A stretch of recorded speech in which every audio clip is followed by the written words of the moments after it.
Identity politics. Hated by people everywhere and used by people everywhere.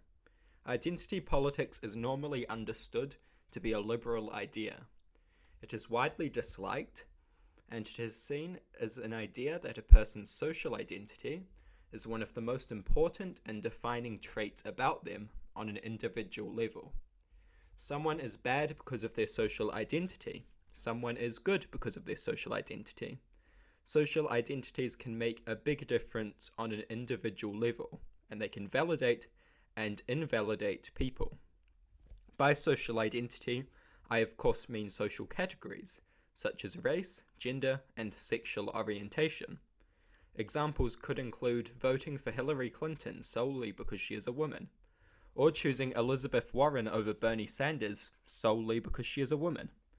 I am not saying this is always the reasoning, because normally it is not, but when it is for that reason, that would be identity politics being invoked.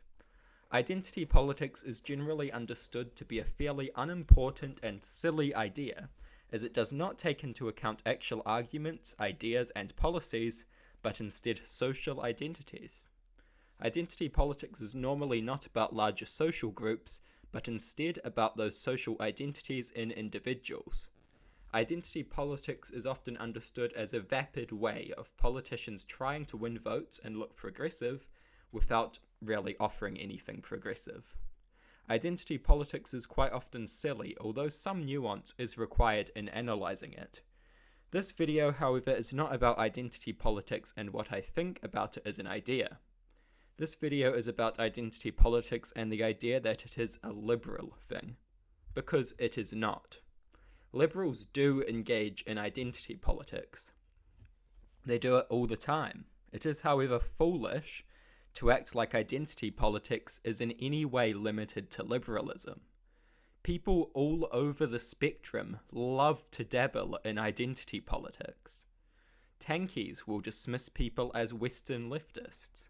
As you saw in the Infrared debate, Infrared constantly made appeals to baseless identity politics.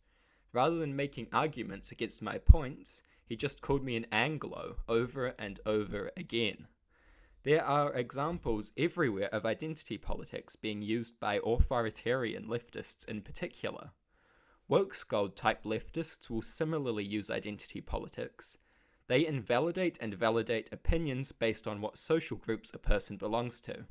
A marginalized person must be right every time, and a non-marginalized person must be wrong every time. Or they will tell you not to comment on issues relating to another social group that you do not belong to. This is all identity politics. Right-wingers are the same. They will bring forward black conservatives to spout racist ideas in a way that is more socially acceptable than them doing it. They will have gay conservatives promote anti-LGBT ideas. This is all the right exploiting identity politics to make its ideas more socially acceptable in modern times. Far-right wingers will decide who they like and who they hate based almost completely on the social groups and who belongs in them. Right-wing ideology, far-right-wing ideology, is built almost completely on identity politics and an obsession with identity. They often try to dismiss opponents by simply calling them slurs aimed at minority groups that they have decided they dislike. Their entire politics is obsessed with identity. Identity politics, although largely made famous by liberals, is far from a liberal-only idea. People all over the political spectrum love identity politics, and they use it far too much to make all manner of weird and often baseless attacks.